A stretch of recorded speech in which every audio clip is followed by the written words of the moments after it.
Okay, let's get started. People will find us where they find us. So, I hope that you managed to try out the exercises for the last part, which was polymorphism. I pushed the code, so I hope everyone at least has something to start from. But it's a good idea for you to try and figure out how that code works before you just copy it on top and build upon it. Has anyone been able to make the Kenyan flag or even a simpler flag like the Irish flag, for example,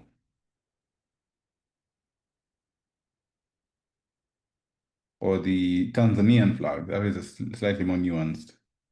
But the Irish flag is very simple. It's a very simple flag.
Okay, so today we'll be talking about something completely new. We'll be starting off with NumPy. So, did anyone try out any of those exercises? Can I get a thumbs up? Anyone who tried out playing around with NumPy?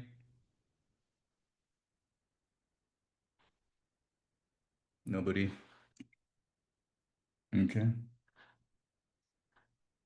It's always good to make your hands dirty by trying out the code. That's how you learn.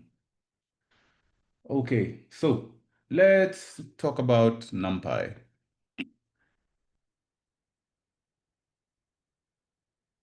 Let me share my screen. Okay.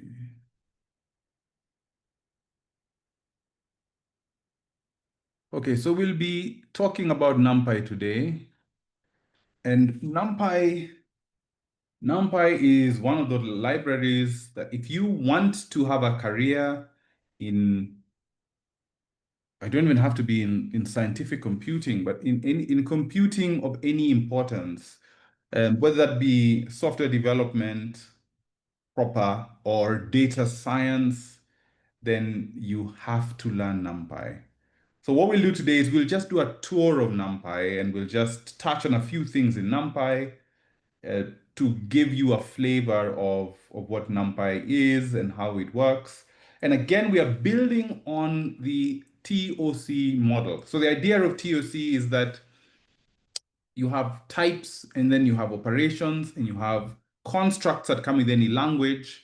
Because we are dealing with a library, we're not going to be thinking about the constructs in this case, because the constructs are the Python constructs, the if and the for and while loops or functions. What we'll be dealing with primarily is the first two parts, the types and the operations. And the whole idea behind NumPy is that it creates a very special type called an array. That's just one of the many types it has, but that's the principal type. And a lot of the work that is done within NumPy is built around these arrays. And the arrays are then rich. They've got tons of operations. So essentially, NumPy is an operations library. It's a library through which you get access to very efficient and high performant routines to manage high dimensional data. And you see that kind of data occurs everywhere, everywhere. You can, if you have tabular data, it can be represented as arrays. If you have images, you can represent them as arrays. If you have any kind of field data, data that is in relation to a region of space, again, which is what images are essentially. Again, you need NumPy for that. If you're dealing with, you can even use it for genomic data, depending on how you've structured the data. So there's 1,001 places that you can apply it. And in fact, it's such a fundamental library. And I'll show you in a couple of slides that it is such an important library that it's used in so many other libraries as a foundational library because of all the routines it has. So very likely you will end up installing. If you stay in scientific computing or in computing in general, you will install NumPy and use it at some point in your career. Okay, so let's ask first of all the fundamental question, why do we need NumPy? I mean, we have containers, we have lists in Python, we can do nice things with lists, right? Well, it turns out that even though Python lists make life so much easier than, for example, compared to C, where C doesn't have any lists. It has linear arrays. Well, actually, they can be multidimensional arrays, but they are very raw. They don't come with any operations at all. You have to build all the operations for those arrays if you ever need to get anything done. And that's essentially what the authors of the NumPy library have done. They have built under the hood, everything is written in C. C, and I think there's a bits of libraries that are written in Fortran, and that it allows you then to get that full performance from C. So while Python lists have got a couple of operations, they are very, very limited. And there are many, many things you want to do with NumPy. As I said, they are high performance, but they have got so many operations, and we'll be looking at that in a couple of slides. So in order for NumPy to actually work, there are a couple of libraries, and this is probably just a tiny fraction of the libraries that are under the hood. There are two very important libraries in scientific computing, LAPACK and BLAS. These are for linear algebra package, and BLAS is basic linear algebra. I think it's system, I don't remember, or software. And these are written in C and Fortran, if I'm not mistaken. And these have been developed over many, many years. So they are really packed with a lot of power. And this is really where a lot of the power of NumPy comes from. As we'll see shortly, they have hundreds of operations on arrays. And these are not just linear arrays, these are multi-dimensional arrays that you can have as many dimensions as you want. And we'll do some exercises where we shall play around with these operations. As I said, it's written in C, it's high performant. If you even want more performance, you can write your own C extensions. So you can hook into the underlying NumPy library if you're competent in writing C, and they have very good documentation. So you can actually follow their documentation, and if you have parts of your code that you really want them to perform very fast, then you can write C extensions, which means you get the full performance. I wrote a library once which we needed to process data from very big files. But the problem we had with using NumPy directly in Python, it was quite slow, and we wanted to get the full performance. And so I wrote a C extension for that. And it was very simple, actually, nothing too fancy, because the documentation is quite straightforward. And I think I got a 200x performance just by writing the C extension. Of course, a bit of work to get it right, but the performance is just unbelievable. Unbelievable. So as I said, NumPy is a fundamental library. It's one of those libraries that you will find everywhere. So the three big libraries in scientific computing, let me just highlight this here. The three big libraries are these two here. Seaborn is actually a derivative of matplotlib, and it was designed with the objective of sort of mirroring the beautiful graphics you get in R with a library called ggplot. But matplotlib, we'll look at this next week. Matplotlib it's a great library. I think the beef I have with Matplotlib is that if you work with it for a long time, yes, you get to understand how it works. And then if you stop working with the library, you completely forget. Like it has a very counterintuitive interface. But pandas is what's used a lot in data science for creating what are called data frames. And these data frames are essentially built on top of NumPy, but they are inspired by the R data frames, which are essentially tables that you can do analysis on. SciPy is now an extension or sort of an addition on top of NumPy, and it's got a lot of scientific specific operations. So while NumPy is focused on the operations on arrays, SciPy then makes them more applicable. And we'll look at that next week, SciPy and Matplotlib. If we have time, we may throw in pandas. But these are the three main libraries that you'll ever need, which have they really pack a punch. You can do so much with these. And then on top of these libraries, we have other libraries that are then now built on top of SciPy, Pandas, and Matplotlib. And that's scikit-learn, scikit-image, xarray, AstroPy, OpenCV, Bokeh. Bokeh is used for visualization. OpenCV is used for again for computer vision. So it's a very powerful library if you want to if you want to use some of the image processing algorithms, you can find them all within OpenCV. Now, OpenCV is actually a wrapper of a C++ library called OpenCV, but this is just a Python equivalent of that. I've never used AstroPy because I'm not an astronomer.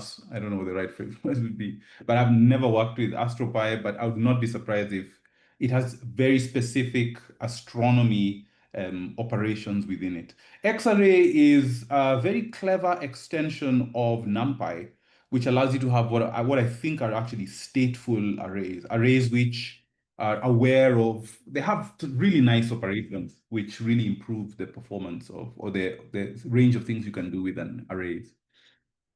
And then scikit-learn and scikit-image. Scikit-image is for image processing, so you can work together with OpenCV. It has a lot of operations within it, and you can check out the documentation. Scikit-learn is now for machine learning. If you want to do simple algorithms, scikit-learn has got quite a number of simple algorithms. I would not be surprised if they've added extensions for things like deep learning, at least to a sensible extent, neural networks. I'm sure you can find bits of that. But it's got a lot of the more traditional algorithms. And it's very straightforward to use. They have a lot of documentation, a lot of examples. All these libraries, the thing about Python, which I love, is just a quality of documentation that you have. And you can do so much just by looking at documentation. And it's very inspirational. And then the big gorillas of deep learning are PyTorch and TensorFlow. And these are actually extensions of C++ libraries underneath. Not really extensions, but they are wrappers of C++ libraries. But those C++ libraries are less straightforward to use. But with Python, because of its very easy interface, it makes it very easy for you then to write smart code, very easy code, very clear code compared to what it would be like if it was written in C or C++. And then you have a few other libraries which are very specific to different domains. Altair is a library. I don't really recall what it's actually used in. BioPython, scikit-python, these are used in genomics, in biomathematics, just a lot of, mainly bioinformatics or computational biology. And then PsychoPy, I think it's used in psychology for calculating a lot of statistical analysis that's done within psychology. So this is just a taste of some of the libraries. So what we'll do today is we'll do a tour of NumPy. And what you see before you is on the right is the routines that are available. We cannot cover all of these routines today, definitely. But I just wanted to highlight here just that the number of operations that you can actually do with NumPy. If you'll be working on your final year project, this would probably be one library that you will find very useful, or one of the derivative libraries or the library that's built on top of NumPy. But today what we're going to do, we'll just get through the basics. We'll talk about array creation, then we'll talk about how to index arrays. So one of the things that is different about NumPy is, unlike with lists, because they are multidimensional, NumPy has invested in making it very easy for you to index arrays in multiple dimensions in a very straightforward way.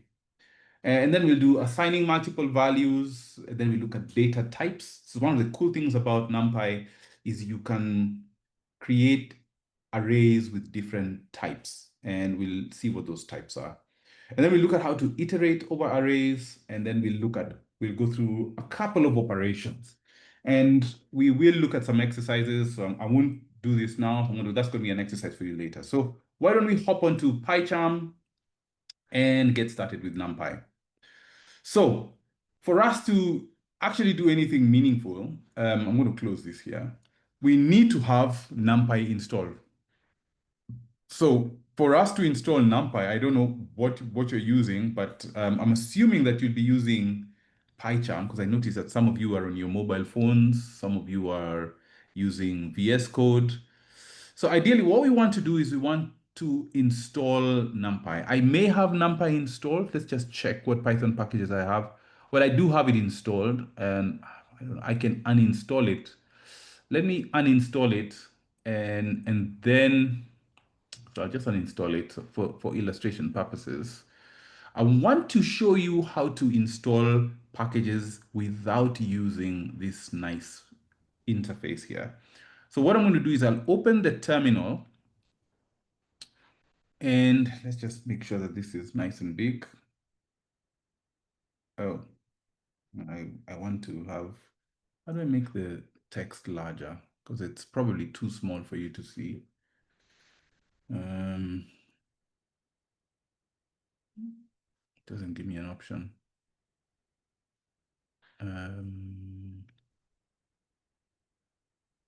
Oh, okay, then I'll have to figure that one out. Right now, it's not pretty obvious to me. Terminal engine settings. Let's just see if I can change the font size. JetBrains mono. I can make that, I made that 20 and I applied. There we go. Okay, so now that's bigger. Hopefully you can see that. Now we haven't installed any Python packages up to this point. So what we'll do is we'll start off by checking what we have. We use a tool called pip, and pip, I think it stands for Python installation package, or it doesn't really matter. Pip is your main access or interface to everything related to Python packages that you've installed. Now notice, we are still in the Python for Engineers project, and we've got all these. Let me actually zoom in on these ones. No, I should be up here. I will zoom in on this just to make sure.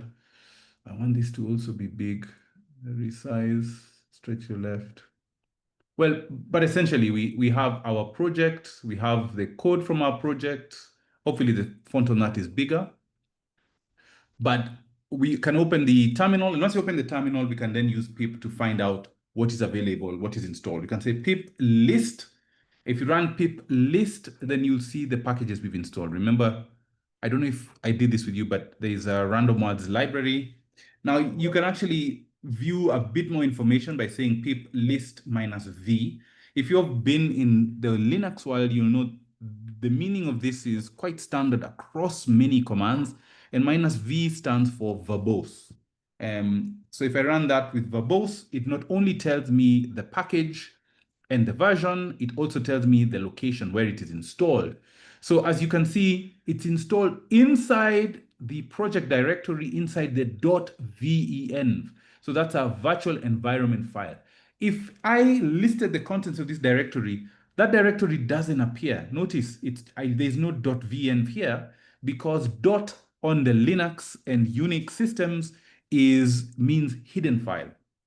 So it's essentially a hidden file. We can't see it now, but if we wanted to list it and say all files, then we can not only see the virtual environment file, we can see a bunch of other files. We have a .idea file, which is the project file for PyCharm.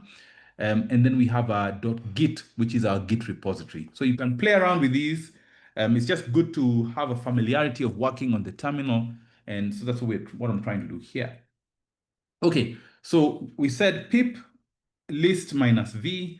Now we want to do an installation of NumPy. So to install NumPy, actually, why don't we go to the documentation and see from them, their own documentation, how you actually install NumPy. So, and the reason I'm showing you this is because you'll find that this is, for a lot of libraries, they will tell you it's pretty much the same approach to installing packages.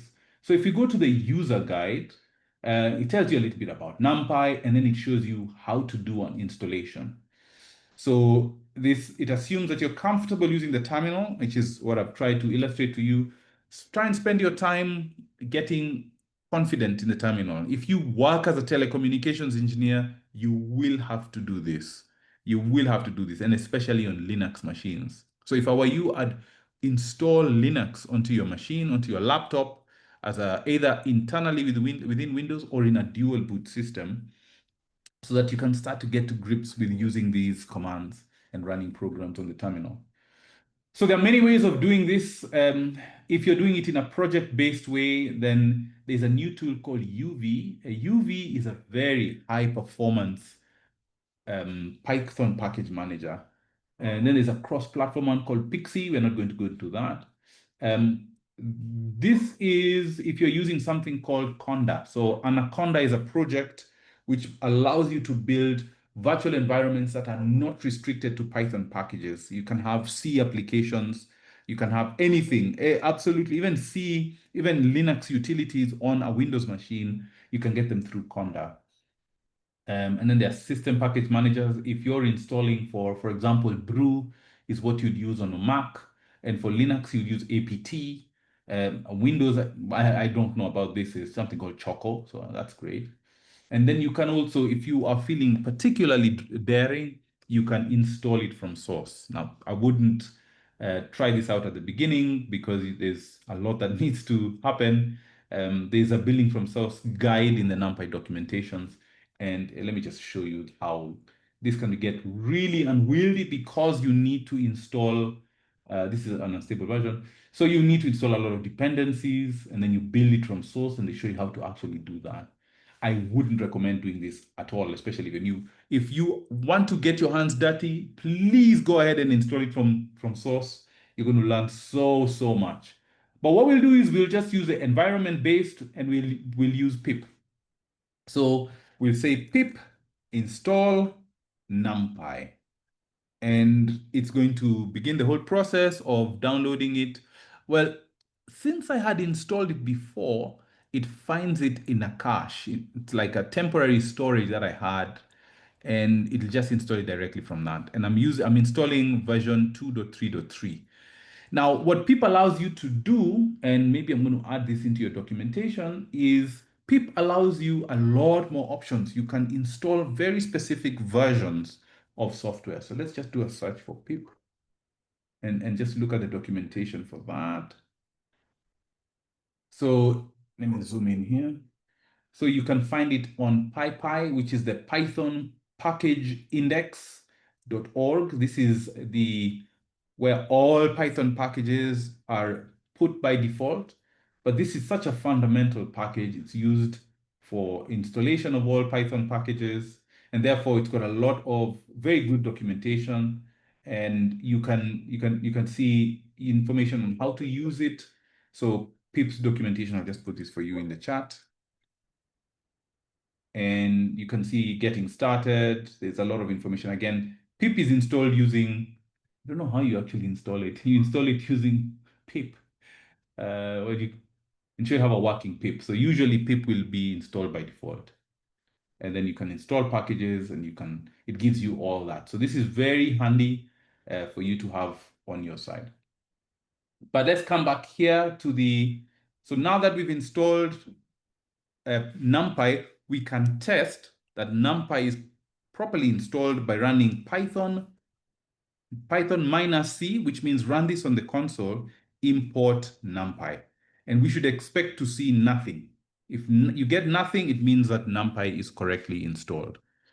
The other thing you could do is you could then open the Python console, either using PyCharm or directly here. So here we've opened the Python console, and we can then do an import NumPy. And you see we get no errors, nothing. That is a good sign. If it tells you an import error, that it can't find the package, then that's a sign that you don't have NumPy installed. Okay. So I'm going to just pause here for people to install NumPy. Anyone having any problems installing NumPy? Anyone having any problems installing NumPy?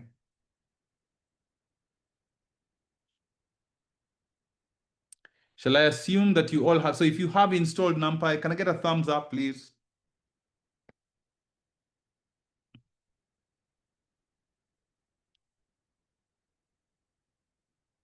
Oh, great. Unfortunately, you don't have a name. I don't see any names. Oh, Brian. Okay, thank you. Anyone else successfully? Okay, Nashon, well done. Anyone else successfully installed NumPy? Thank you, Eugene. Okay, I think we'll. Okay, thank you, Owen. Well done. Excellent. Okay, then. Anyone who is stuck, can I see a thumbs down? Anyone who is stuck? Anyone who is stuck? Anyone who wants me to repeat any part of this? Okay. Okay, let's move on. So now we are going to go through our tour of NumPy. And I think there is no better place to, we can actually use the, if you go back here, NumPy Quick Start is a good place to actually see the basics of NumPy. So the whole idea behind NumPy is that it allows you to create multi-dimensional arrays. In this case, what you can see on the screen, let me just zoom in. What you can see on the screen here is a 2x2 array, which is two rows and, sorry, 2x3 and 3 columns. And that's what's called an ND array. So the fundamental class in NumPy is the ND array, and it has a number of attributes. These important attributes of the ND array is it tells you the number of dimensions, the number of what are called axes. So in this case here, for a 2x3, we have how many axes? We've got one axis there, and you have another axis here. So we have two axes. So let's actually create a NumPy array. I'm going to just do this with a simple array. So typically when you import NumPy, you wouldn't say import NumPy, even though that is perfectly valid. To make your typing a bit easier, what most people will say, and you'll see this in the documentation, is you'll say import NumPy, and then you'll give it an alias. Now, I don't know if we've covered this before, but the alias is simply a substitute name for the NumPy library. So now everything, all the functions that we can access are not available on NumPy. Unfortunately, they will be because I had run the import NumPy before, but what we are aiming for is for them to be available on the NP namespace. So this NP namespace is sort of like the protector of all the library functions, library classes, library constants that are available on NumPy. Everything has to be accessed using np dot. You could also say from NumPy import star, but that's going to pollute your current namespace, your global namespace. So it's always good to work with namespaces. This is a namespace here, np dot. np dot becomes the way in which we reference everything available on NumPy. So the simplest way to create an array is to say we're going to create an array A, n is equals to, we'll just say array, and you can give it a set of nested lists. So in this case, let's take these numbers here. We have 1 dot, I'll be just do this very specifically, 0 dot, and then we close that, and then comma, and then we add 0 dot, 1 dot, 2 dot close, and then we close again, and then we close the parentheses. So let's just get this, make sure that we are all together on this. We have np.array np, meaning that's the namespace of the NumPy library. All the functions that are in the global namespace will be available through np dot. We have a function or a let's call it a class called array for creating an ND object. If you recall from our class on object-oriented programming. And what we are doing is we shall tell it how to create our array by providing it a set of nested lists. So here we have a list, and this list has got lists as its elements, as its members. And then the members of the internal lists are floats. How do we know they're floats? Because they are terminated with a period. So 1 dot, 0 dot, 0 dot, and so on. So if we create this, now we have, if we use our type function, we can ask, what is the type of n? And it'll tell us the type of n is a numpy.ndarray. And that's the class that we see on our screen. Then now we can evaluate the values of each of these attributes. So let's start off with n.ndim. It tells us that there are 2 dimensions, n.shape. N.shape tells us the shape. Now, we'll always start counting the rows just like we do in mathematics. Whenever you have a matrix, you always start with the number of rows and then the number of columns. So the shape here is a tuple. Notice that we can actually check. Let's see. I don't know. It could be a tuple. It could be wrong. Or it could be another. Yes, it is a tuple. So remember, a tuple is like a list, but it is immutable. Once you create a tuple, you can't change it. You can create a new tuple from that tuple, but you can't modify that tuple. And that's a special property of tuples that allows them to be used as keys in dictionaries. You can't use a list as a key in a dictionary because it is mutable. So n.size, so let's see what that tells us. N.size is the number of elements in our array. And now we can check n.dtype, and we'll see our first example of data types. So, oh, sorry, that's my fault. I am asleep here. N.dtype. So it tells us that our type here is a float 64. Essentially, each floating point value is represented by 64 bits. So I have very high precision here. But that's similar to what you have in Python. I think Python now defaults to float 64s. And then we can ask it n.item size 8. So item size here is the size in bytes of each element of the array.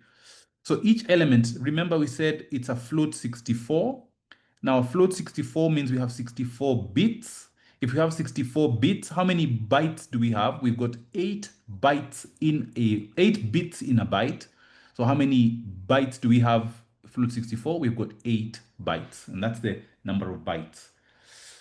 Okay, and then we can ask it for the data. So n.data, and it's going to show us, oh, I keep doing that, n.data.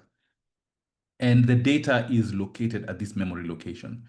So we have, how many elements did we have? We had 6 elements, and each element has got 8 bytes. So this memory location is going to be 8 by 6. So this memory location is actually of size 48 bytes. So there's a raw memory buffer that has it's got 48 bytes. They are all, they are partitioned into 64 bits for each of the bytes, and each represents a floating point number representing each of these numbers here. Okay, so this is what we've done. Here's another example where so what I'll ask you to do is, now I'm going to give you a chance to enter this example, run this example on your computers. You have import numpy as np, and we are doing this all within the term in the Python console. So open the Python console. I'll give you 5 minutes. Can numpy be installed using Homebrew? Yes, it can. And I think we saw that on one of those pages. Let's just, if we go back, installation. So let's first of all give a thumbs up for asking the question. Well done, thank you. And then the system package managers option here, you can see brew install numpy. So you can install it using brew, or I think the other one is, what's it called? There's homebrew, and there's another one, I've forgotten what it's called for Mac.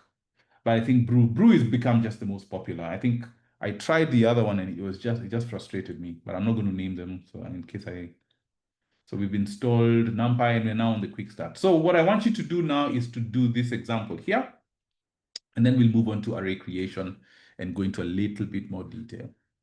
So 5 minutes, run this code, and I'll be back in 5 minutes. So it's now 38. I'll be back at 38 plus F, I'll be back at 43.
Anyone having any troubles? Any problems? You can post them in the chat or you can raise your hand if you're brave enough.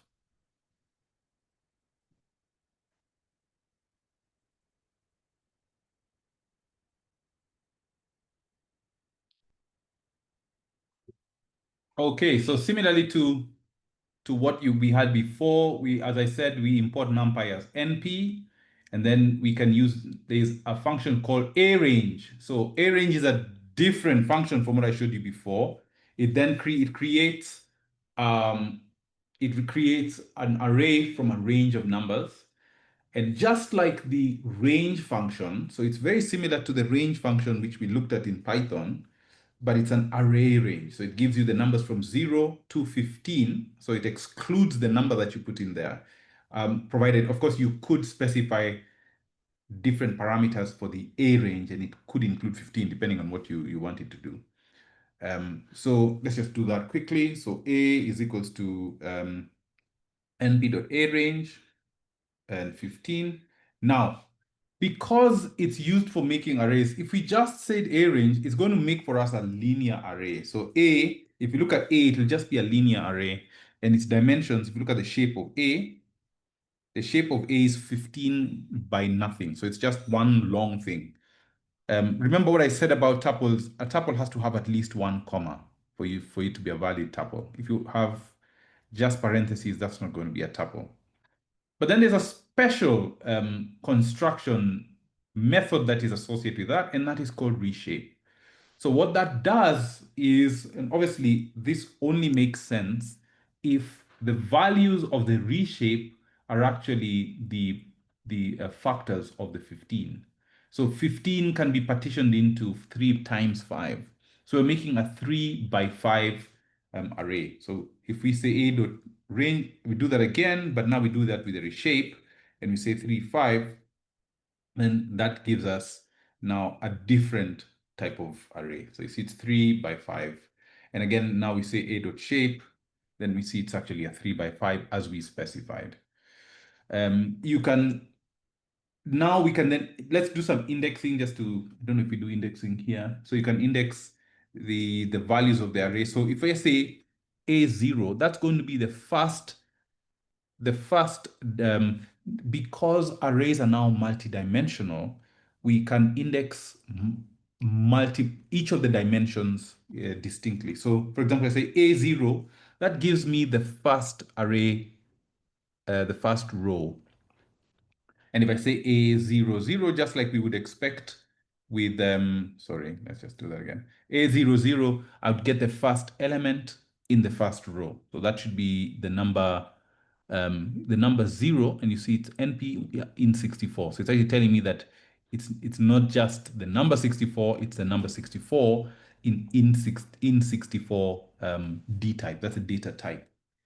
Now, we'll see later on that there are better ways of actually doing indexing, and NumPy has sort of extended what you can do compared to what you would do with lists.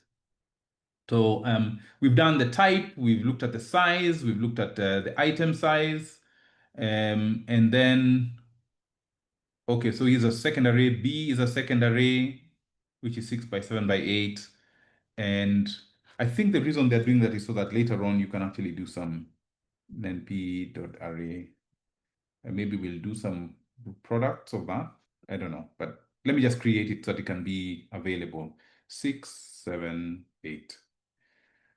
Okay, so b.shape, we expect to be a 1 by 3. So it's just a linear, so it's 3, length of 3.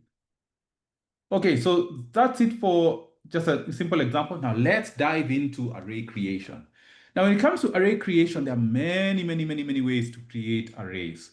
As we've seen, we created one using the NP array. Then we created one using the NP arange, which we used with reshape. And there are so many others. So the simplest way, as we've done, is using np.array. Now, I won't show you how to do it wrong because I just want you to know how to do it right. You can create it using, as long as you use sequences. This is a key point. They don't have to be lists. They could be sequences of sequences, any types of sequences. So it could be a tuple of lists. or a list of tuples, or a tuple of tuples, or a list of lists, like as long as they are sequences. I think it may even be possible to create, let's just see this, using sets. No, that won't make sense because you can't have the same value in a set multiple times. So that won't work. And the type of array can be explicitly defined at creation time. So if you want to create an array of complex values, you can then use np.array, and you can then put the data type is complex. And so you'll end up with an array where each of the elements of your array is a complex one. So that is in terms of simple creation, okay? But there are additional functions that can be used to define if you wanted to have very specific types of arrays.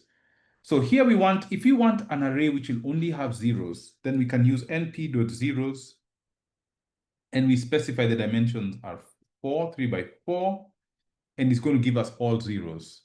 You can do the same thing with ones, so np.ones, if you want all ones. And again, if you say, now we're going to make a multi-dimensional one, and say we want the D type, the data type, to be np.in16. Now, in16 is going to be a quarter of np64. So this previous one we had here was int 64. That means you have 64 bits or 8 bytes for every element. If you have an int 16, then that's going to be so much smaller. That's going to be a quarter of that. So it'll take a quarter the space for the same dimensions of arrays. It'll take a quarter of the space. However, what you lose, what you gain in terms of small memory footprint, you lose in terms of precision or in terms of the range of values. So int 16, as you can imagine, can only have numbers if they are unsigned from 0 to 2 power 16 minus 1. And that's a pretty small number. That's just a couple of thousands. And if you have 64, that is a humongous number. That's, if they are unsigned, it's 2 to the 64 minus 1, which is it's extremely large. I don't even know what that is, because 10 is thousands, 20 is millions, and then 30 is billions, 40 is trillions. I don't even know what 50 and 60 are, quintillion and maybe 6 trillion or something like that. And then you can also create an empty array. So this is a NumPy with ones. Now notice, let's just look at this. This is very illustrative. This is a 2 by 3 by 5. The 2 here means that you have 2 sets of 3 by 5s.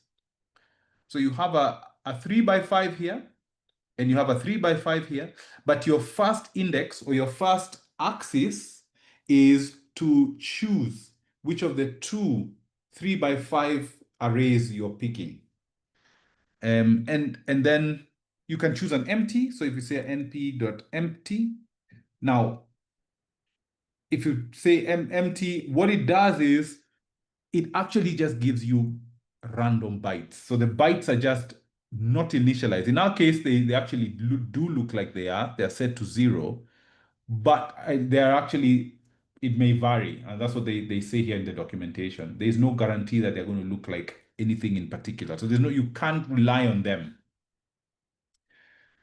Now, there are 2 other very important, we've already seen one of them, 2 very important array creation functions or routines that are very helpful.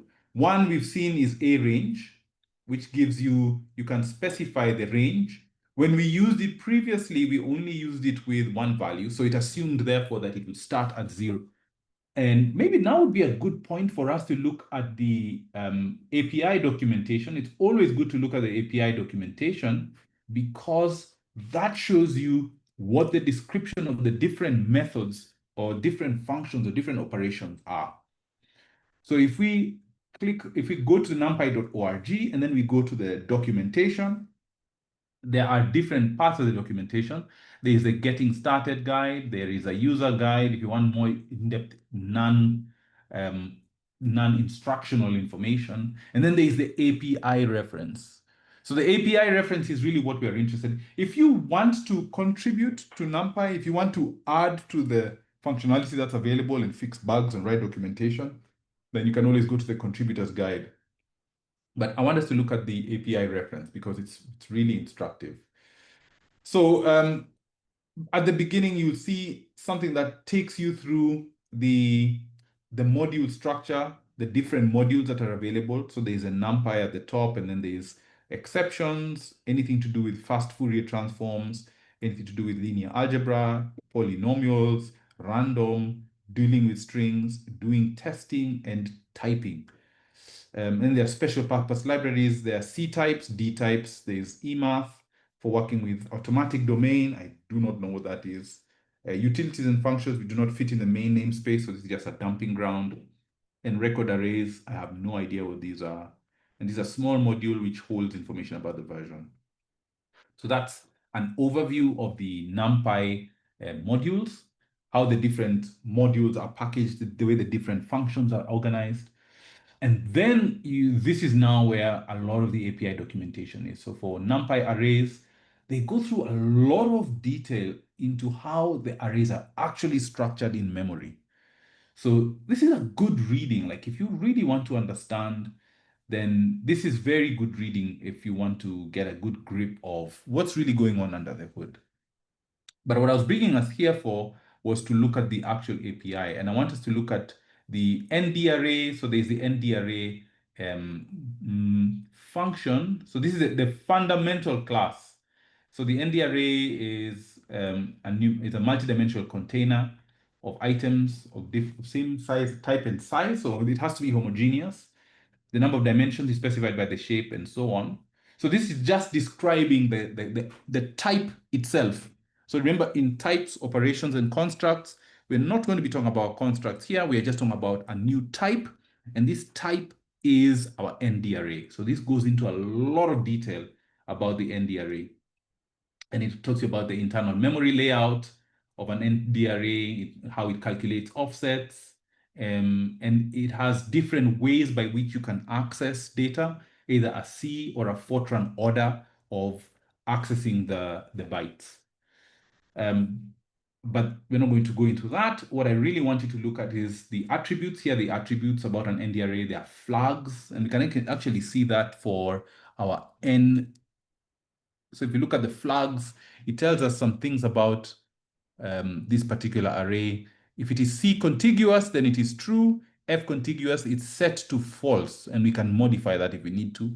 Is it our own data? True. Is it writable? True. Is it aligned? True. Write back if copy. No clue what that is. You can always check the documentation, and that's set to false. And then, of course, we have these attributes of shape and strides, number of dimensions, which we've looked at, item size, number of bytes, and the base memory, if memory is from some other object. So these are just attributes about the type itself, the NDArray. And then we can then now look at, constructing arrays is, sorry, I'm moving about too fast. Constructing arrays. So this is now where it tells us you can actually use the NDArray constructor, but nobody uses this. But you can do this with providing the shape, the D type, the buffer. And then when it comes to indexing, there is, that we'll go through that later on. But what I want you to see, what I really wanted you to see is the different ways of creating from the API itself. So internal memory layout, array attributes, array methods. The array methods are these ones here on the array methods page. So there are different things you can check. These are different operations on an NDArray object, okay? So you can copy, view, get field, and so on and so forth. Shape manipulation, we've already looked at. We can look at, we looked at reshape, which is here. So this is, and then you can resize an array. You can change the shape from a 3x5 to a 5x3, for example, and change the shape and the size of an array. You can then do transpose. So let's look at that. So if we had our n was that array, if we n.transpose, which is a method, we need to close it with parentheses. And then you can specify which axes you want to transpose. So now look, it's gone from being a 2x3 to a 3x2. You can also flatten, so n.flatten, and that changes it from a multi-dimensional to a single dimension. So if we did the same with these ones, we'd end up with 2 times 3, 6 times 5, 30 elements. It'll just change it into that. So this is the opposite of the reshape that we saw before. You can swap axes, and you can choose which axis to swap. You can flatten, you can ravel, return a flattened array. I've forgotten how this works, but you can always check the documentation. And then you can squeeze an array. You can remove axes of one or of length one from an array. So if you're given an array, you can remove an axis. And then there are many other things you can take, put, repeat, choose, sort, blah, blah, blah, and then calculations. So let's also look at the special array method, array attributes. We'll get to this later on, but I was looking for the zeros. I think those are found on the API documentation. Just give me 1 second. Array creation routines. Yes. So there's a full list of ways to create arrays. So you can create arrays either empty, like we've said. Another way of creating an array is using what's called I to return an identity matrix. But so it's a 2D array with ones in the diagonal. Let's look at that. So let's say np.i, and we want it to have, it tells us, so let's now click and go into the documentation. So this is what I want you to get used to. Very good documentation, how they define the different arguments, the different parameters, and then they show some examples at the bottom of how you could use that. So let's go through this step by step. So here we have m is set to none by default. K is set to 0 by default, and we'll see what that is. And then the D type, by default, it takes a float, and the order is C. Now you noticed here when we looked at the flags, we saw C contiguous. So it assumes that you're arranging memory like in C. And then you have this star here, which is very special. What it does is it distinguishes between arguments that have to be defined using keywords and those that don't. So everything that comes before a star should be defined without using a keyword. And you'll get an error if you don't. And everything afterwards is a keyword. It has to have a keyword. So device is equals to none and like is equal to none. Now, let's go through what these are. N here is, let's just highlight each of these and I'll mark this up. So N is an integer, and it's the number of rows in the output. Whenever you create an identity matrix is always square. So all you're specifying is the size of the dimensions of this square. So let's start off with that. So here we're going to put, we'll put a value, we'll put a constant, an integer value. I'll get to that in a short while. And then we specify M, which would be the number of columns in the output. Now, because you could have an augmented identity matrix. In other words, it's a matrix that has, it's square, but it has got tacked on additional columns. That's what you call an augmented matrix. So you could have additional columns, which will then be 0. But by default, we will have an identity matrix, which will be of size n. So this will typically ignore. And then K is the index of the diagonal. Where do you want the diagonal to be? So 0 is the default. It refers to the main diagonal. And if you have a positive value, then you make it an upper diagonal. And we'll play around with that and see what that is like. So that is, it gives you a lot of flexibility on how to define this. And then the data type, we've already seen data type. It's the data type of the return array. By default, it'll be float, but you can make it of absolutely anything. And then the order is how to store the row major, how to store the data in memory. So it'll be row major will be C style, or column major, which is Fortran style. If you don't know about this, it doesn't really matter. You can ignore it. And then the device, and this is really cool. This is now what is used whenever you are using things like GPUs for like when you're doing deep learning. then you will specify what the device is. So by default, it's set to none, which means it will be the CPU. But for array API interoperable, so for other functionality, this can be changed, and this is something that was added recently. And then if I just scroll down a little, like there's an attribute called like, which is array like. You can specify another array to copy from to sort of be inspired by. So let's actually put this into practice, and then we're going to do an exercise.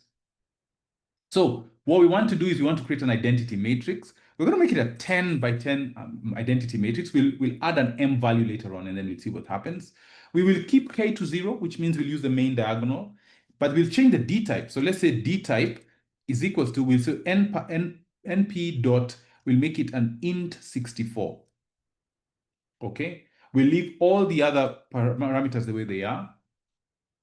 And there we go. So we have an identity matrix with ones on the main diagonal and zeros everywhere else. What if we include the value of M? So let's say we said it's 11. Let's see if I'm right here. Yes, it is an augmented matrix. So we have 10 by 11, but our last column is zeros. And you would do this if you're trying to, like if you're doing Gauss-Seibel elimination and you want to have an extra column which is for your solution, then that's what you would probably do. Let's also then set the off diagonal. So if you say K is equals to 1, we expect that we will have, the main diagonal will be 0, but the first diagonal that is offset from the main diagonal is going to be all 1s. Let's see if that's correct. And that's exactly what we see. So we have 1s on that off diagonal in the upper triangle, and then we have zeros everywhere else. And we could check if we want it to be on the lower triangle, then we'd use minus.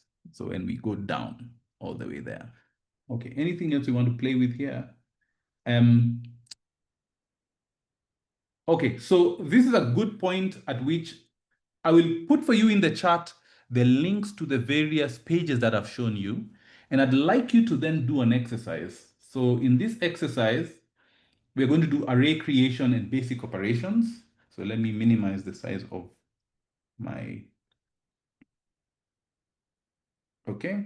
I'm going to make that bigger there so that you can see. I'll even make it even bigger. Let's just close this. I wish I could even make it in dark mode. Let's see, can I make it dark mode? Guide snap. Okay, too bad. That's fine, not a problem. So there you are. You have, so we'll go to exercise 1, array creation and basic operations. I'd like you to play around with the array creation functions that you've seen. Let me put in the chat the different types of functions here from the reference. So we are on which page? So this is the quick start. Let me put that for you in the chat. And then there is the arrays. This is very good documentation. Very good for you to read and figure out, learn about the NDRray type, how it is organized in memory, and how the different attributes and methods or operations that are directly available on an NDRray. And then I want you to look at the array creation routines, which are here.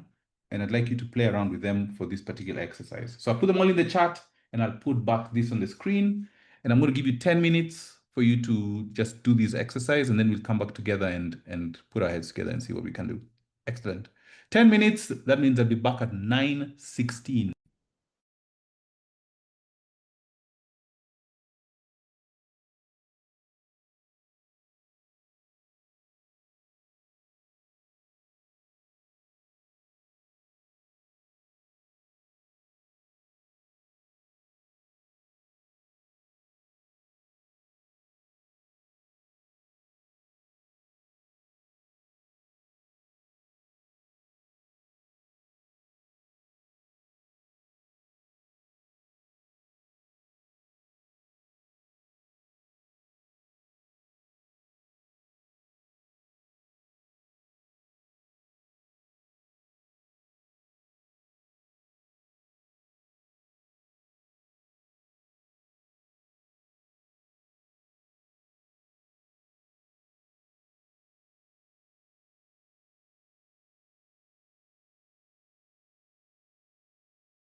Okay, so how are we getting on?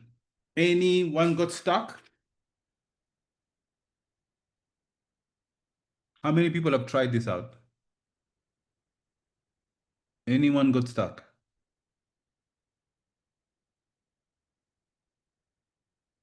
So, so this is a exercise that also includes a number of interesting operations. I wanted to see if you would figure this out. So we are creating an array of numbers 1 through 10. So we can use the A range. So our array is A is equals to np.arange. And we're using numbers 1 to 10. Now, it doesn't tell us what the size of this array is. So we could just say 10, and we have an array of just a linear array of 10 numbers. Now, we want to multiply the numbers by 5 in a single operation. And this is one of the cool things about arrays is you can actually broadcast an operation across all elements. So if you said A times 5, we end up with a new array where everything is multiplied by 5. This is really where a lot of the power comes from. You don't have to do a loop through the array. You don't have to now say for each element. You just multiply directly. Now I want to compute the sum and the mean of the array. So let's go to the documentation. Again, it's very instructive to figure this out. So we saw the zeros, but then, so these are all creation routines. But then as you'll begin to see the array manipulation routines. So these are for manipulating the size and the dimensions, but there are also then bitwise operations. So let's just look at, so bitwise operations are, we don't want to do this. This is not what we're interested in now. I think they're just arranged in alphabetical order. But mathematical functions, so these are for different types of domains. So we're going to ignore that for now. Let's just look for data type routines, datetime support, input and output index. We're just looking for basic mathematical functions. So that is here. Hyperbolic, rounding, sums and products. So this is where you spend a lot of your life in these mathematical routines. So here we see we have a sum operation. So let's just look at that, what that is defined like. So we've already seen for the I operation. So now we have the sum operation, and it's got an A, which is the array. There's axis. You specify which axis do you want to compute the sum on. If you don't specify the axis, then it calculates the sum along all axes. And then the D type, we've seen that before. And out. Now, out is an ND array, alternative output array into which to place the result. It must have the same shape as the expected output. Now, let's think about that for a minute here. Why would you need the sum to have a certain shape? Well, it's because of this axis. Now, think about it. Suppose you had an array which was, let me write on my screen so that you can actually see this. Suppose you had an array that was, get my, where's the pen? Oh, there it is. Suppose you had an array, your initial array, let's say A, I'm drawing in squares. I want the pen. So A, your array, let me get a thicker pen to make this more visible. So we have our array A, and it has the dimensions of, let's say, 12 by 15, okay? Now, if we got the sum, we said an np.sum of A, then our sum, without specifying anything else, would actually then be the sum of all the 12 by 15, which is 180 elements. But it'll only be a single value, so it'll be a scalar. So there's nothing special there. But suppose you wanted to carry out column addition. You only wanted to add on the columns. Then that's now where the axis becomes useful. So that's, you'd have to provide, so you, let's say you'd now have which would be, let's say, 1 by 15. And we want to do the column addition. So it's going to be a 1 by 15 matrix or array. And then we would now say np.sum. And we'd say we want to get the sum of A. And then for the axis, we'd have to specify that it is the second axis. So we'd say, since we count in computing, we count from 0, the second axis, this is number 1 and number 2, will be 1. And then we'll also then have to provide the out array, which is B. Okay? Do that going on here. So this is a bit more sophisticated, but it's very illustrative of both the documentation, the function, as well as some of the details of how to actually play around with these routines. So I said we are creating array. Let's say let's say A, capital A is np.arange, and it's going to be 12 by 15. So 12 by 15 is 180. So now A is the full list of values from 1 to 180, but we want them as a 12 by 15 matrix. So we're going to reshape A. So A we shall set the value to back to A. So A dot reshape, and it will be 12 by 15. So now A is a 12 by 15, and we can see that. Let me just get a bit more space here so that it renders nicely. Too small. Does it change? It doesn't really change. I don't think it does. Okay, my screen is too small because of the size of the font. Okay, so I can check the shape. Is what we it to be 15. Now we want to get the sum of the columns. But to get the sum of the columns, we want to put them somewhere. We're going to put them into B. We shall just create an empty and we'll set it to 0. We shall say np.zeros. I think it's zeros. And we shall make it of shape 1 by 15.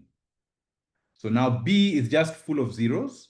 And we want to add the values of A column by column and put them into B. So this is now where our sum goes. So np.sum. Because our output is going to be B, we don't need to assign this result to anything. A is what we are adding. We specify the axis is 1, and we specify that the output is B. Now it will check, as part of the calculation, it's going to check and make sure that the dimensions of B are commensurate with what is expected when you do a sum on the axis 1. Okay, so B, yes.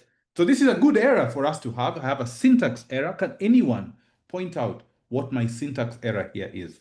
What have I done wrong? Now, I'd love you to gravitate towards errors. It's the most counterintuitive thing you'll ever hear. But errors is how you learn. And you'd rather have errors in your private computing environment than have your users. Whenever you write software and you release it out in the world, people use your software and then they come across errors in your work. So you'd much rather have errors in private. It's great that I have this error here. Does anyone know why did I get this error?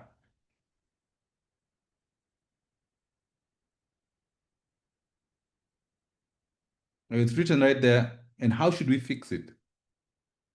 Any clues? Just give it a try. Anyone, just give it a try.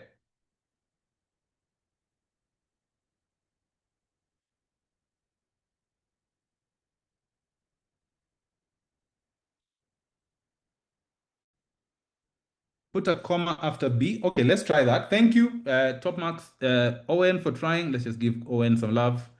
So let's try and put a comma after B and see if that solves the problem. Nope, it doesn't solve the problem. B should come before axis. Okay, let's try that. We say B before axis. Let's see. Oh, now it's even a new error, type error. Some got multiple values for argument axis. So I don't think that's what we want. Anyone else want to try? Well done, Jordan. Thank you for trying out something. But this is the kind of thinking that I want you to have. I want you to be on your feet as you think about, as you're coding. So it's not just passive. You're going to sit back and wait for the answers to come to you. That you try things out. Anyone else want to have a go?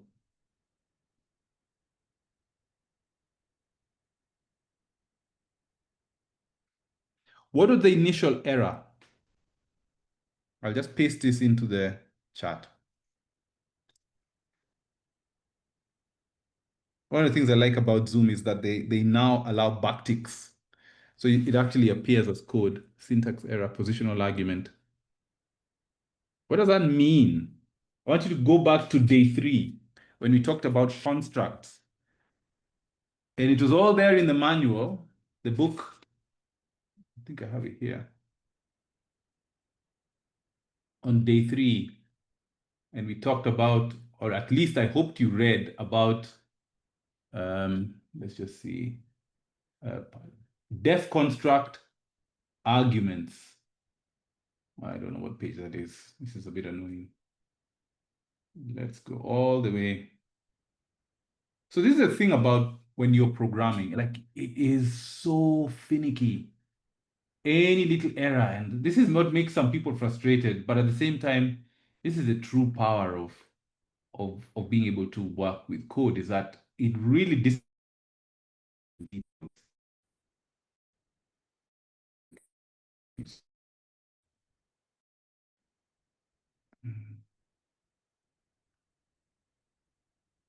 I want you to see it yourself from the documentation. When we talked about arguments. Yeah, so this is it. Just clear the screen. So we talked about positional arguments, page 84. Possible ways to get this. So you can have positional arguments. The one thing that is the most important is you should always have positional arguments are the ones without an equals. And keyword arguments are the ones with a keyword. That's why they're called keyword arguments.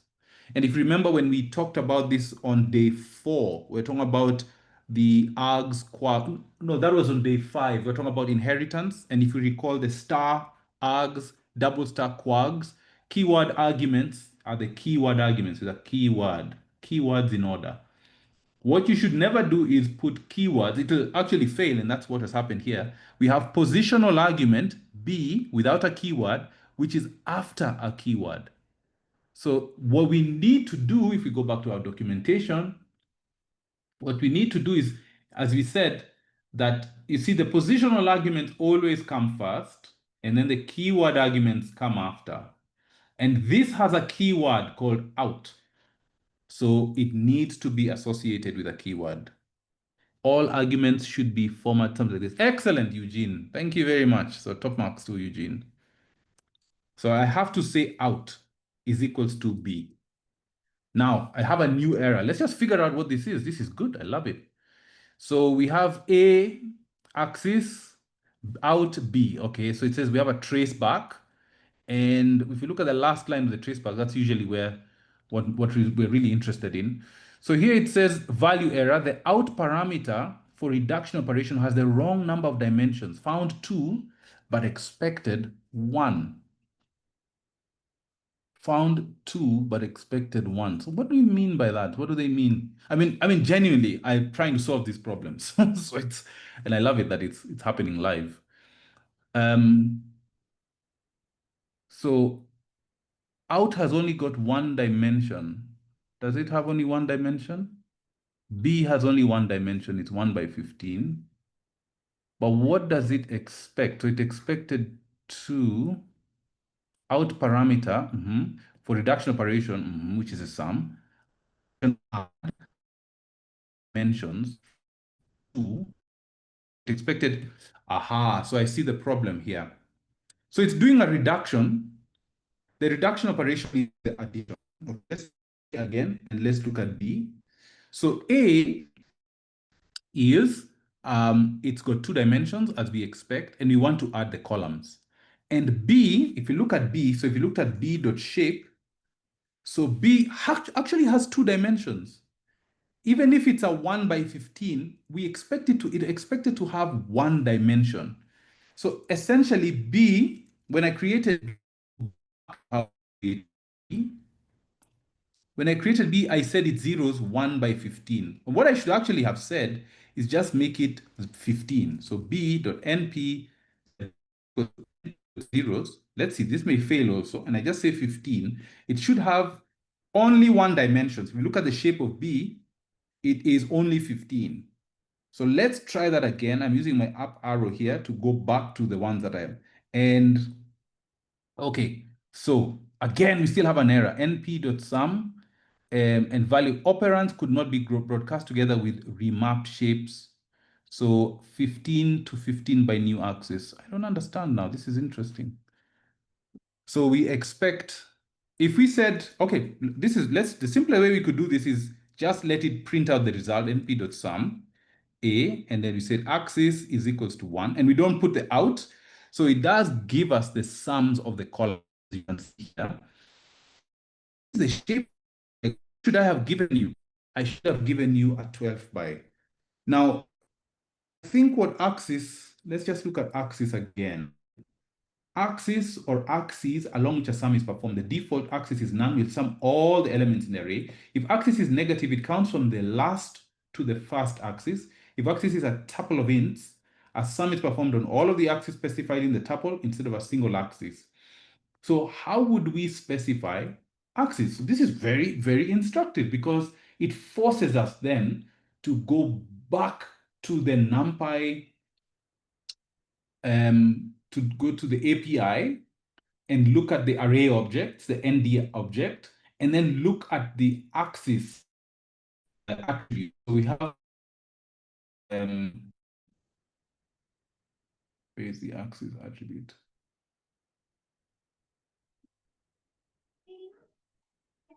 If axis is none, then array is treated as a one-dimensional array. So we should have actually given it, B should have been 12.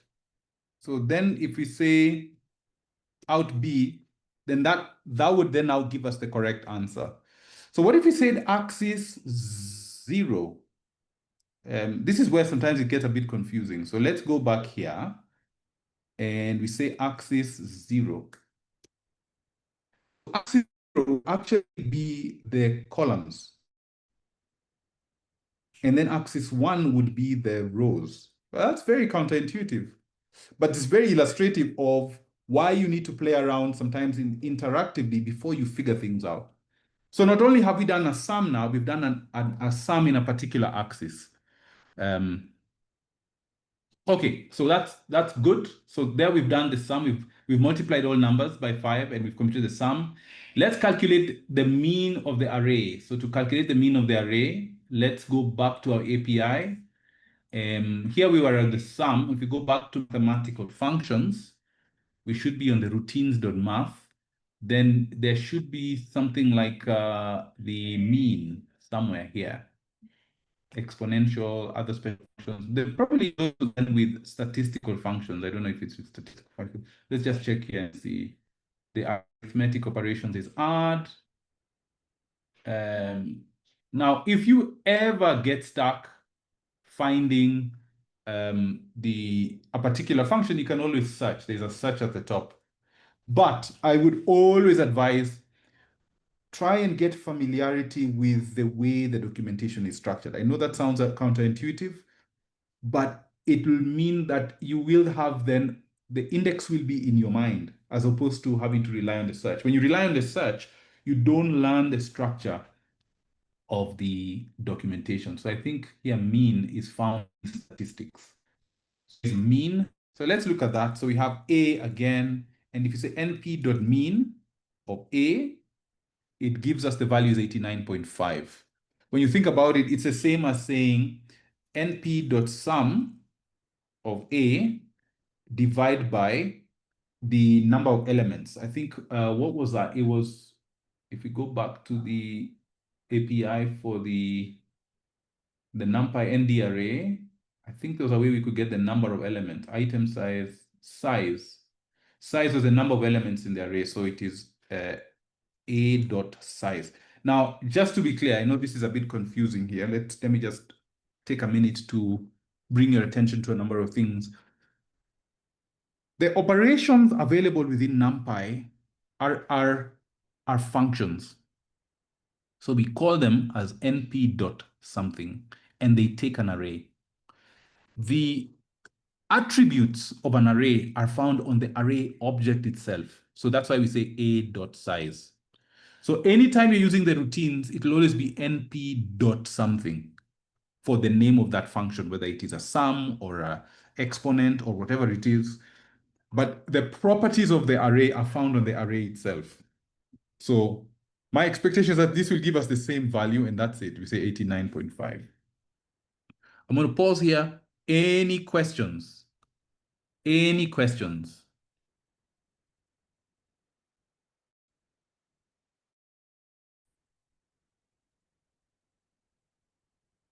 Everyone is okay?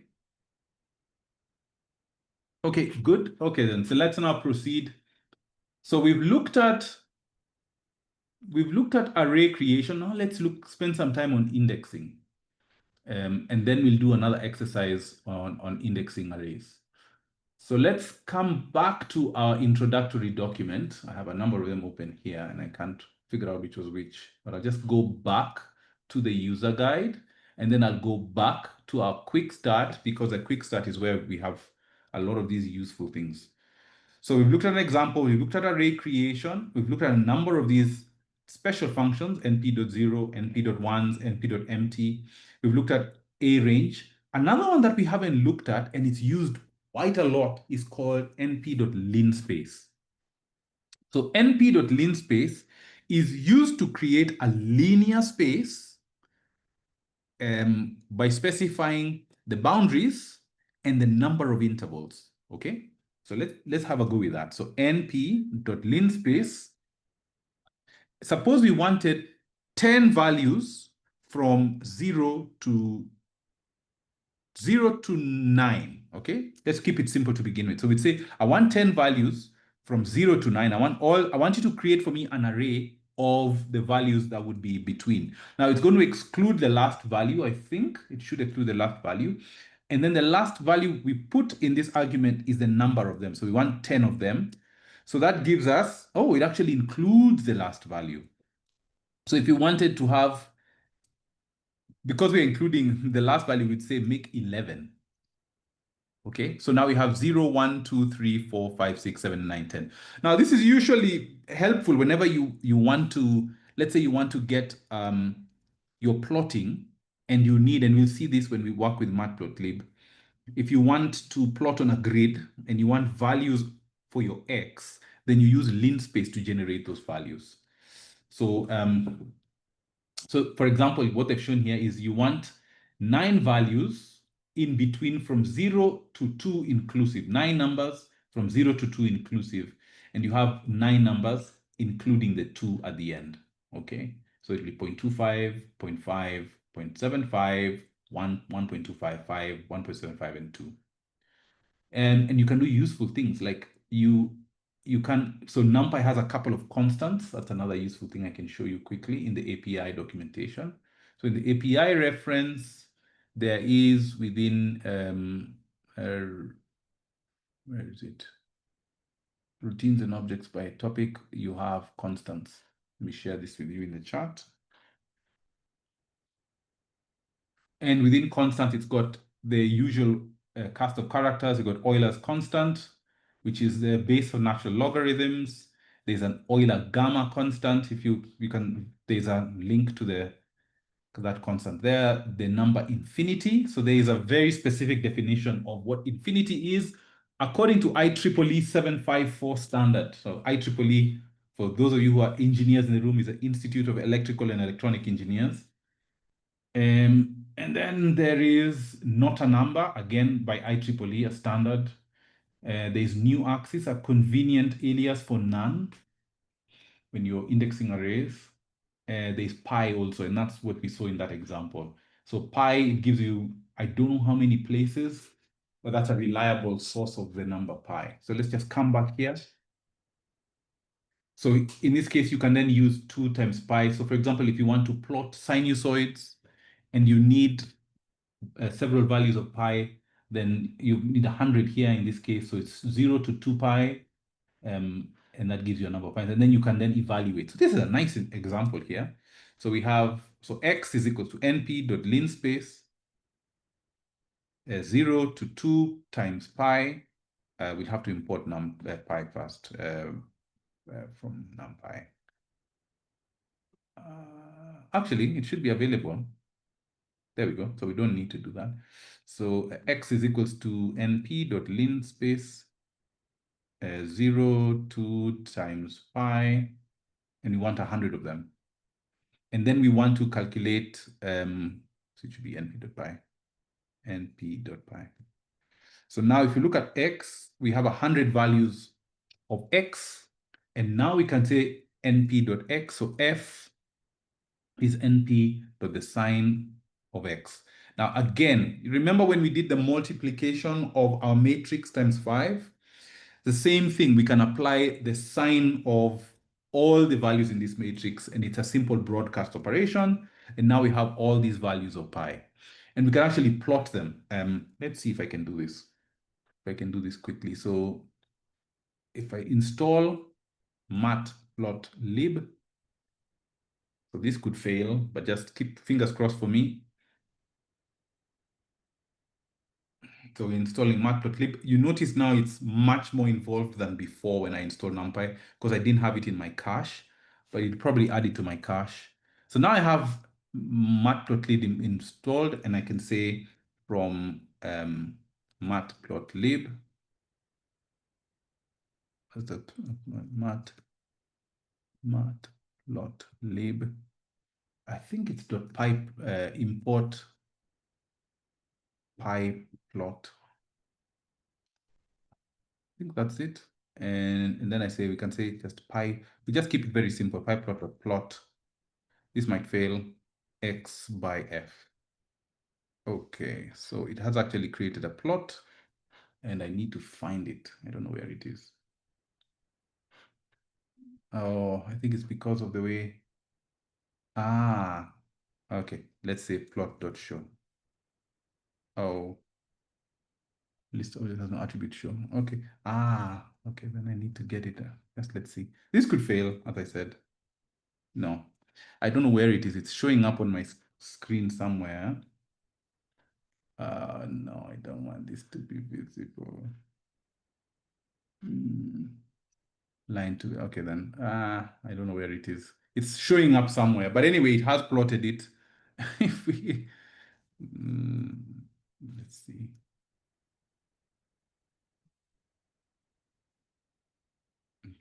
P is a list. P0 lines object. Okay, so it's not plotting it. We'll see this later on, but we have the data that we need to plot. So I'd ask you, if you want to try an experiment, you can actually try and do that. Or we can even check the documentation, but for now, because we have only 15 minutes left. But what I wanted to show you now is indexing. So indexing arrays is fundamental. So we've looked at, for example, A was that kind of array. And we already saw that you can just, the same way you could do with, so let's say 7 by 12, for example. I think we can get that should be something inside. But one of the things that NumPy allows you to do is it allows you to eliminate these two brackets here and just use a comma, so that you can much more compactly communicate the index that you want. The other thing you can do, and I think you can do this with lists, is you can use the colon operator to select all values in a particular column. So for example, if you want all the values, in this case, we're getting values in the 7th row. So we can use colon to then specify all the values in the 7th row. Okay, so if you say 7, colon, or if you say let's say colon, and then we want the 3rd column. So the 3rd column will be an index 2. Then we'll get the 3rd column that way. So if you look at this, this has got 2, 17, 32, and that's got 2, 17, 32, 47. So we are able to access the different elements depending on how we want to. You can also use a stride. So you can say, let's go back to this is the 8th actually, not the 7th. Suppose we want we want the 8th row, but we want only every other element. So we'll say, I want 0, and I want, so this is what's called a slice. I want the 0, the first item, and I want to skip, or I can only pick a subset. Let's just pick a subset to begin with. So suppose I said I only want the first 5. So I would say stop at 5. Okay, so it will only give me this, we are on the 8th row, and we are picking what items here? We are picking 105, 106, 105, 106, 107, 108, 109. So only picking those values. I could add an extra argument to say, I want up to number 9, but every second item. So here I may work, I may have to around. So 0 to 9 in steps of 2. Okay, so let's not. So here we are. So this is row number 8. Okay, and we are picking every second item. So 105, we skip 106, we get 107, we skip 108, and then we skip until the 113. So we go all the way till 13, but we will stop. We will not 0, 1, 2, 3, 4, 5, 6, 7, 8, 9. So this would have been the last one, but we are only going in steps of 2. So we stop at 113. Okay. So that's how we do indexing, either using just a pair of numbers, which is a tuple. We can select everything. We can select a slice, and we can include a stride.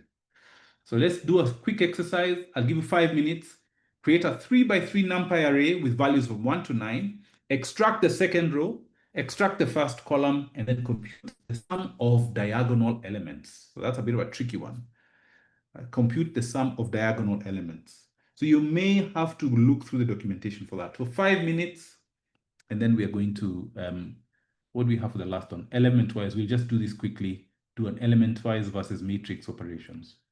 Okay, so array indexing, 5 minutes. We'll be back at 54.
Okie dokie. So arrays and indexing. So this should be relatively straightforward given the examples we've done. So we want to create a 3x3 NumPy array with values from 1 to 9. So now that should be relatively easy for you. So it is np.array. Oops, I have a funny.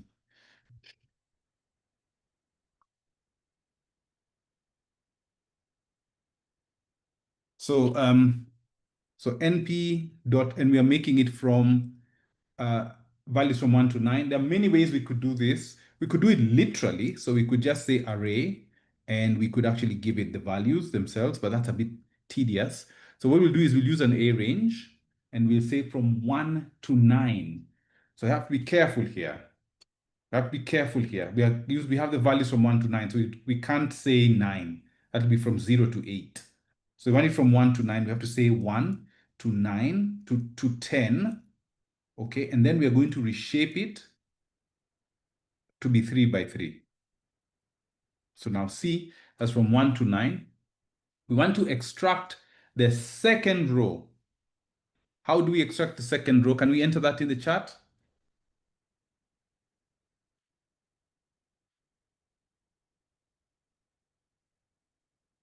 How do we extract the second row?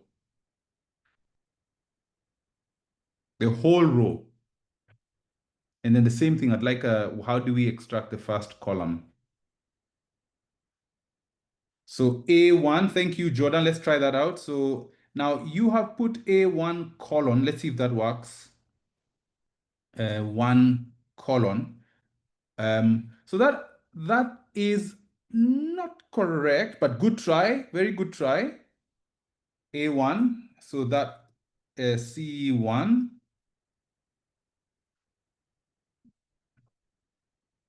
Okay, that's good. Very good. Another way to do that would be to say C1 and give me everything in C1. The same thing. Okay. Okay, good tries for everyone. I appreciate that, Jordan. And then now we want to get the first column. How to get the first column? What do we do?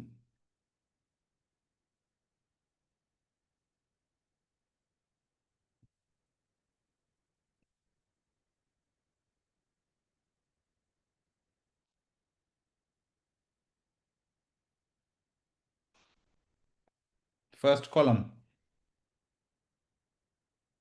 We're really low on time.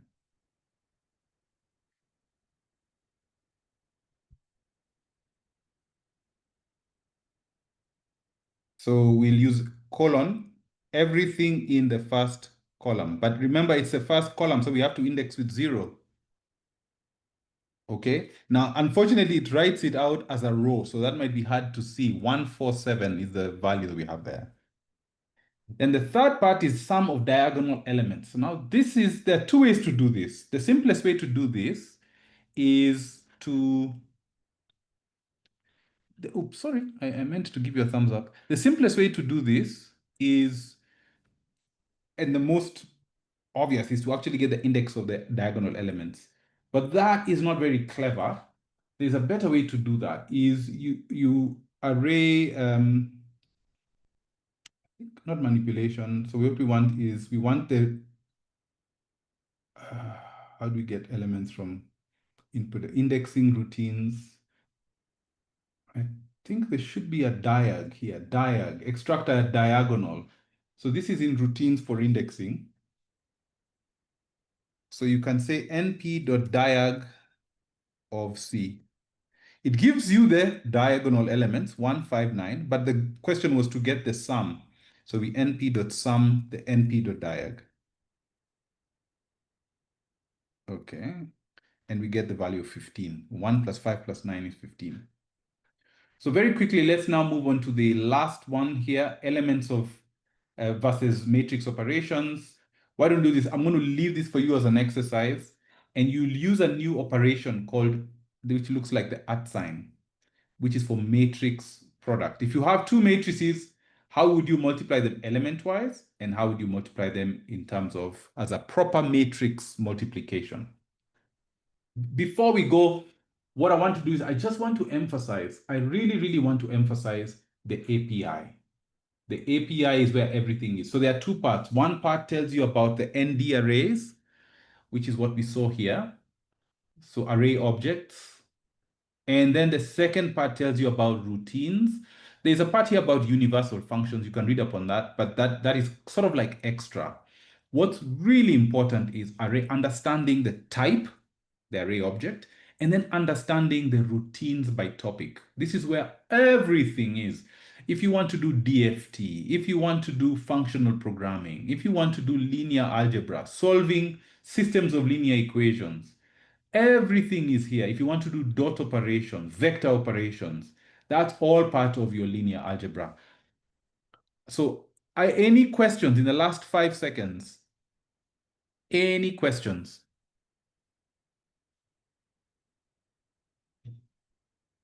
Okay, I will take your silence to mean that you don't have any questions.